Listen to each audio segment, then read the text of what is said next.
ओम शांति। खेवैया शिव बाबा की 22/11/2021 की मुरली से हम मीठे बच्चों के लिए होमवर्क। आज बाबा हमें श्रेष्ठ कर्म करने और कर्मों को सुधारने की विधि बता रहे हैं। बाबा ने कहा, अपने कर्मों को सुधारने के लिए सच्चे बाप से सदा सच्चे रहो। यदि कभी भूल से भी कोई उल्टा कर्म हो जाए तो उसे बाबा को फौरन लिख दो। सच्चाई से बाबा को सुनाएंगे तो उसका असर कम हो जाएगा, नहीं तो वृद्धि होती रहेगी। बाबा के पास समाचार आएगा तो बाबा उसे सुधारने की श्रीमत देंगे। तो आज हम ये विधि सदा के लिए अपनाएंगे कि अगर कोई भी कर्म, कोई भी भूल, कोई भी उल्टा कर्म हो जाता है तो हमें बाबा को फौरन बताना है। बाबा ने कहा, जो पढ़े लिखे हैं वो लिख कर बाबा को पत्र लिखो। बाबा कई बार कहते हैं ना, पत्र लिखो, लेकिन उसमें राम कथाएं मत लिखो, पत्र लिखो।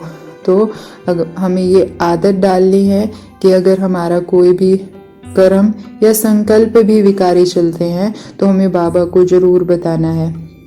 बाबा को बताने से बाबा उसे सुधारने के लिए हमें श्रीमत देंगे और सच्चाई सुनाने से उस उल्टे कर्म का असर भी कम हो जाएगा।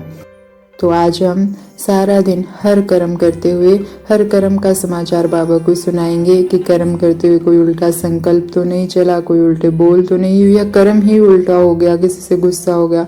बाबा ने ऐसे ये भी कहा, देह अभिमान होने से मीठे नहीं बनते, बिगड़ते रहते हैं। योग में रहने से ही देह अभिमान कम होगा, बहुत मीठे रहेंगे। तो अगर हमसे कोई उल्टा कर्म हो रहा है, हम क्रोध कर रहे हैं, तो इस लोभ दिखा रहे हैं, तो इसका मतलब हमारे अंदर देह अभिमान है। और देह अभिमान कम करने का एक ही तरीका है, योग। और इसके लिए आज हम मुरली की एक लाइन पकड़ कर रखे थे, हम अशरीरी आए थे, अब अशरीरी बनकर घर जाना है। सारा दिन मंत्र की तरह मन को समझाएंगे कि मैं आत्मा अशरीरी आई थी और अब मुझे अशरीरी बनकर ही घर जाना है। तो बार बार हम इमर्ज करेंगे अपने उस स्वरूप को, जब मैं आत्मा परम धाम से पहली बार आई थी। देखें, जब मैंने आत्मा ने परम धाम छोड़ा था तो मेरे संस्कार कैसे थे। मैं एकदम अशरीरी थी, मुझे देह का भान ही नहीं था, क्योंकि मेरे पास शरीर ही नहीं था। जब मैं शरीर में आई तब भी मुझे कोई भान नहीं था, 2500 साल तक। तो मुझे इस कलयुगी शरीर को भी छोड़ कर जाना है। तो जैसे आए थे, जितने प्योर आए थे, उतना ही प्योर मैं आत्मा इस शरीर को छोड़कर जा रही हूँ अपने घर। बार बार अपने उसी स्वरूप को इमर्ज करेंगे जिसमें आए थे और जिसमें जाना है। एकदम प्योर, शरीर के भान से बिल्कुल अलग, मैं निराकारी आत्मा, कोई हिसाब किताब नहीं। जब मैं आई थी कोई अकाउंट नहीं था, कोई हिसाब किताब नहीं था, एकदम निश्चिंत निरसंकल्प अवस्था। वैसे ही मुझे आत्मा को वापस जाना है, एकदम निरसंकल्प, कोई खिंचाव नहीं होगा, वही प्योरिटी, वही पवित्रता। तो बार बार हम करेंगे, हम अशरीरी आए थे, अशरीरी जाना है। और हर कर्म से पहले हम इसका अभ्यास करेंगे, देखेंगे अपने उसी स्वरूप को।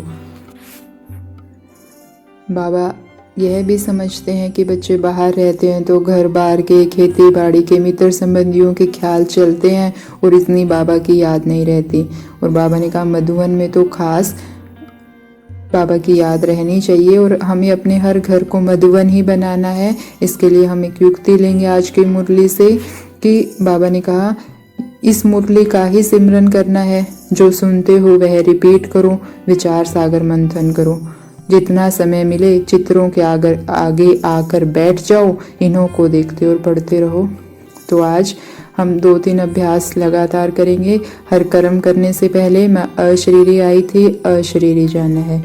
कर्म करते समय मेरे संकल्प कैसे रहे, कर्म कैसा रहा, कर्म के बाद उसकी पोता मेल बाबा को देंगे। उल्टा कर्म हो गया तो बाबा को फौरन लिखकर बताएंगे, और सही हुआ तो वो भी बाबा को पोता मेल देंगे। और बार बार बाबा ने जैसे अभी कहा कि मुरली का सिमरन करते रहेंगे, विचार सागर मंथन करते रहेंगे। मुरली का सिमरन हो गया तो कोई भी चित्र के आगे जाकर बैठ जाओ। बाबा ने आज कहा, त्रिमूर्ति का चित्र तो पॉकेट में होना चाहिए, शिव बाबा के चित्र घर में रख दो ताकि घड़ी घड़ी याद आए। तो हम बार बार हमारे जो 7 डे कोर्स है उसकी बुक रखें छोटी अपने पास, नहीं तो हमारे पास फ़ोन तो है ही, उसमें बाबा के कोर्स के चित्रों को डाउनलोड कर कर रखें और बार बार उनको देखते रहें, उनको विचार सागर मंथन करते रहें। तो इससे भी हमारी स्थिति अच्छी रहेगी और हमारा घर मधुवन जैसा बनने लग जाएगा।